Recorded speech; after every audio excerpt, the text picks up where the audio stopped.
So welcome everyone to Mindful Moments. Today I'm really excited to have Joree Rose with us. She's been on several of our summits, so you might recognize her from there, but she's a licensed marriage and family therapist, a mindfulness and meditation teacher, a coach, an author, and a speaker. And she also leads some really wonderful mindfulness retreats around the world.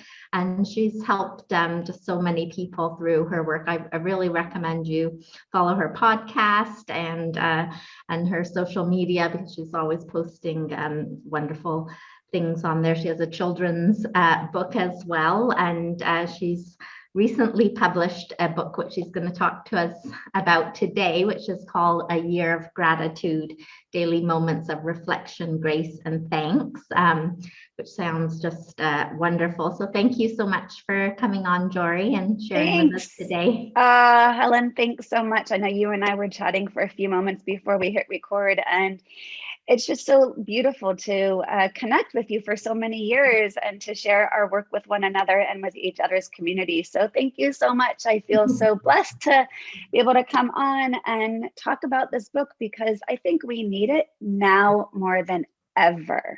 Exactly. I mean, if 2020 didn't teach us what was important to us, then I don't know. Let me put it this way. If you didn't learn through 2020 what was important to you and how to be grateful for what is important, I don't think you're ever going to get a bigger lesson than the year 2020, because it forced us to slow down and look at ourselves and our lives and say, when so much is stripped away, what do I have left? What am I truly grateful for? And the truth is, the abundance is there, especially if you look for it, because it's really easy to focus on all the negative going on, you know, whether it's our politics, whether it's the climate, whether it's obviously COVID, whether it's, you know, the stock market and finances, whether it's challenges with parenting. I mean, whatever it is, there's always going to be issues and challenges. And we don't have to dwell there. And we don't have to let it define us. And we don't have to let it take over. Doesn't mean it's not important.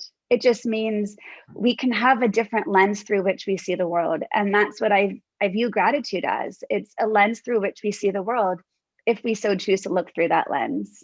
Yeah, beautiful. And as you said, what a year to put things in perspective and think about what's important in life and what we want out of life. So when did you start writing the book? Was that the inspiration, COVID, or were you already planning this book before then? You know what? It was one of those beautiful universal alignments where I every morning I do a heart opening meditation in which I just am open to the universe, to experiences, opportunity, and people who come into my life to put me on my path. And this was one of those, I think, in manifestations of intention setting plus taking action in the right way.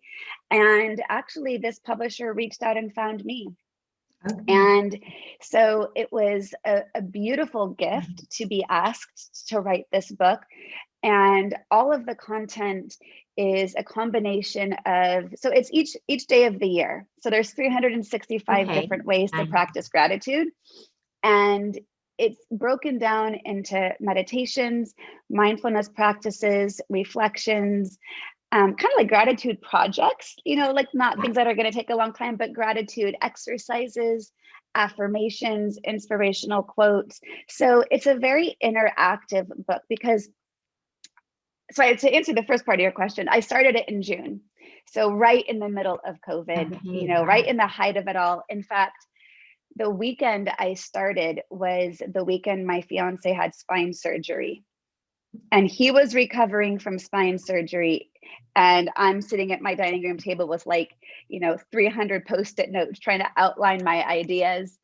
And what a perfect moment to be grateful that he had just come through this successful surgery. And I'm like, what a badass. He had spine surgery in the middle of a pandemic. Like that's hardcore. Exactly. I couldn't even bring him into the hospital. It was, so I was heightened in the midst of being grateful. So the timing was absolutely perfect for me, I think personally, but I think professionally as someone who wants to bring tools to the world. And this is something we need. And this is something we aren't necessarily taught. And even if we are taught, it can feel contrite at times, right? or maybe inauthentic. And so that's one of the things that I was really pleased with the outcome of the book, because there's no way you can be a naysayer after looking through these options of how to be grateful. Because I think when we think about being grateful and having a gratitude practice, it's pretty basic. I think many of us might consider, okay, let me, start off the day or end the day with 3 things I'm grateful for.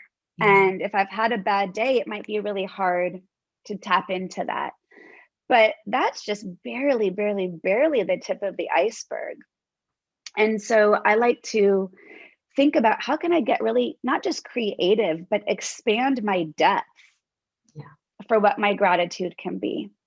And again, I go back to the summer of 2020 to highlight this. And, I'm very grateful. My family we've all been safe with COVID, and it's affected us. Obviously, we live in California, so we've had some pretty intense shutdowns and shelters in place. And yet, the thing that was hardest for me in the midst of the summer of 2020, when I was writing this, was here in Northern California, we get our yearly wildfire season now, which is devastating. And we've had it now for about 4 years in a row. And it's so devastating because there was one day we woke up in August and the world was orange. It felt like we were on Mars. I had never seen anything like it. Even though I was like 100 miles away from the fires, I had soot raining in my backyard.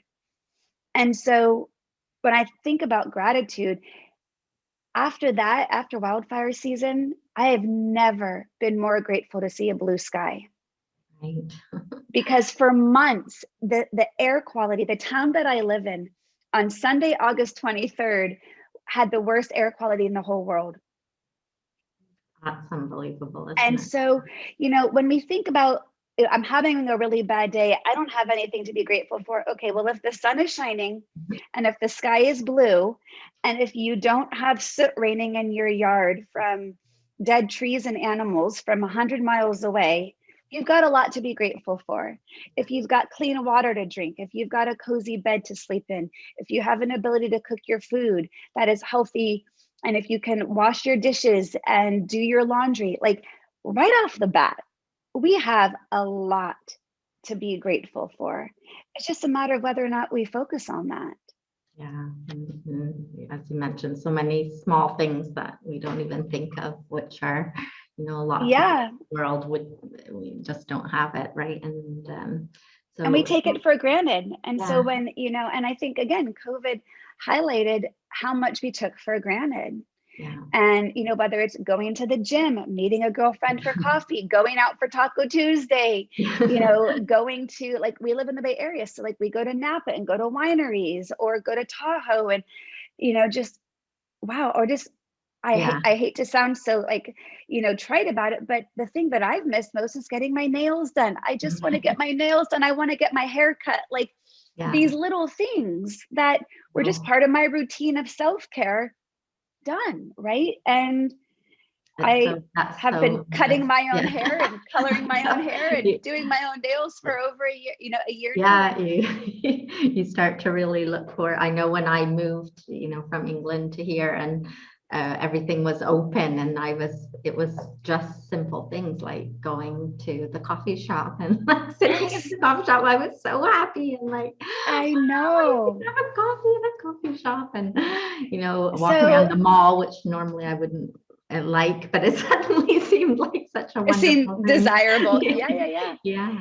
So I just think gratitude is really, really powerful. And I'd rather maybe spend a few moments. I mean, we all know the health benefits. I mean, anyone can even just do a quick Google search of what the health benefits of gratitude. And there are a plentiful, amount of health benefits. But what I would like to share, if we have a few moments, is maybe just some ways that people can get creative in their gratitude.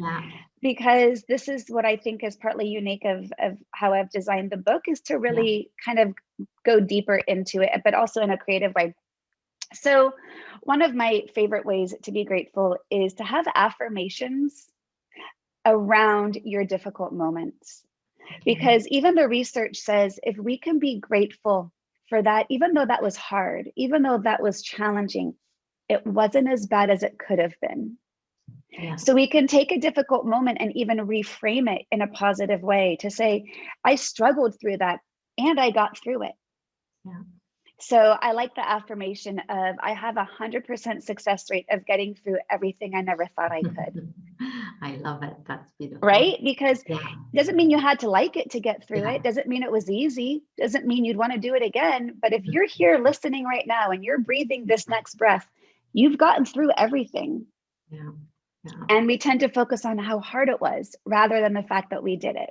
Yeah. So, you know, I love affirmations like that. Even I'm grateful for the difficult people in my life, for they have taught me who I don't want to be. Yeah, that's so true.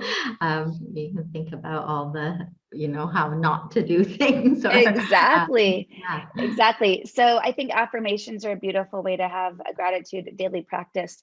You know, I talked in the beginning about, you know, 3 things you're grateful for, which is a beautiful thing to do. And if that's your practice, then great, stick with it. But you can also connect deeper with the gratitude. So perhaps instead of writing down 3 things, write down 1 thing you're grateful for and maybe 5 reasons why. So it makes you really pause and consider and reflect on and meditate on, why am I so grateful for this person or this opportunity or this blue sky, and just go deeper with it. It's going to connect you even more than staying a little bit on the surface. The surface isn't bad. It's still good. It's still going to have all the benefits. Another thing that I like to do is be proactive throughout your day in looking for moments that you can reflect on later as being something that you are grateful for. So I like to consider this of like looking for your successes. And it keeps you really proactive, because if I'm going through my day and let's say I'm struggling with a healthy food choice, for example, and I made the choice to stick with my values of staying with the healthy food, that's something that I can acknowledge as a success later on. Or if I'm having a difficult conversation with a friend and I was able to shift my tone of voice to be able to communicate more compassionately, you know, so it's kind of looking for the moments where maybe you're a little stuck, maybe you're teetering, but you make the choice that aligns you with your values that you can later on acknowledge. I'm so grateful that I had the success in that moment to stay aligned. So whereas if you're writing down 3 things you're grateful for at the end of the day, those are more reflections. Yeah. Whereas focusing on your successes, I think, is more proactive, because you're actively looking throughout your day for these moments to acknowledge later on. Yeah, beautiful. So I love that. Some fun ways, you know, you can write a message on a rock, you know, paint a gratitude rock, have a gratitude wall in your home or a gratitude jar. I did this when I worked in schools, actually, is I put up a big poster board and had a stack of Post-it notes. And I thought we would just keep it up in the classrooms for that week. These kids loved it, and they kept it up in their class all year long. Yeah, because it's a reminder. So when you can have something like a gratitude jar or a reminder to visually see, it keeps it on top of your mind, right? You know, other forms of gratitude, simple, but you know, research shows that we can draw greater connections when we acknowledge people who are in somewhat of a service industry by name. So if, let's say, you're my barista and I walk into Starbucks, and rather than just saying thank you, if I say thank you, Helen, it just deepens the connection. So you're making your everyday gratitudes a little bit more personal, because you're going to feel it, they're going to feel it, and it's going to have a different shift. Yeah, well, that's a really good one. Because I think and yet these are so often we're simple. in a rush and we don't, you know, take the time. It takes 1 second, right, to look at someone's name badge or ask them. Yeah. And different, isn't it? More and so, yeah, there's so many different ways. I mean, honestly, there's 365 different ways. So right. I thought it would be fun. So I've got the book here. It's A Year of Gratitude. So but where do we get it? Oh, sorry. Yeah, I was going to do one quick thing. So Okay. today is March 5th. So I was going to see what was on the Yes. calendar for today to see what it says. Oh, beautiful. It says it's titled Nature's Perfection.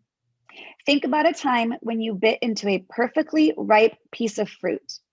Isn't that just the best? It feels like all is perfect in the world. Gratitude for the small things can help us cultivate gratitude for the bigger things. Yeah. So it's just so simple. Like, Yeah. I think about like when you cut into an avocado and it's perfect, like literally the world just feels perfect in that moment. Exactly. Yeah. Right? It is really the small things, isn't it? That Yeah. can And make the it. small things over time help us acknowledge the bigger things. And we can easily miss the small things, right? The big things are easier to focus on at times, but it's the everyday that we can shift our mindset, shift our attitude, get out of judgment and into compassion, get really present versus rumination or anxiety. So it's a beautiful antidote to when we're stuck. Yeah, I love And it. I just want to share this one quick story. Years ago, I was teaching a mindfulness class, and there was a gentleman after leading a gratitude meditation. He got very teary-eyed, and he said, I got into a big argument with my wife this morning. He says, but you know what? I'm so grateful I have her to argue with. Oh, So like, look at that, how gratitude was an antidote to his anger. It didn't take away what was wrong, but it helped him shift how he responded. It calmed down that emotional brain just a bit and helped focus his attention somewhere else so he didn't dwell in that negative space. So I think it's just beautiful. Yeah, it is wonderful. It sounds really wonderful. I can't wait to get my copy. And Joree, so where can we order the book? Is it best to go on Amazon or go on Amazon? Yeah. That's where it is. It's A Year of Gratitude. Yeah. And what's also great is there's 13 different meditations in the book. And I've actually recorded those meditations and they are up on my website, available as a small meditation bundle. So if you check out joreerose.com, you can get the book, but you can then also download the meditations. And so you can have me guide them for you. Wonderful. We'll have the link to the book and to Joree's website and social media. So please, as I mentioned, she's always posting lots of really interesting and good things. I think people in this audience will really like. So thank you again, Joree, for coming on and for sharing with us today. So great to be here. Have a great day. Thank you.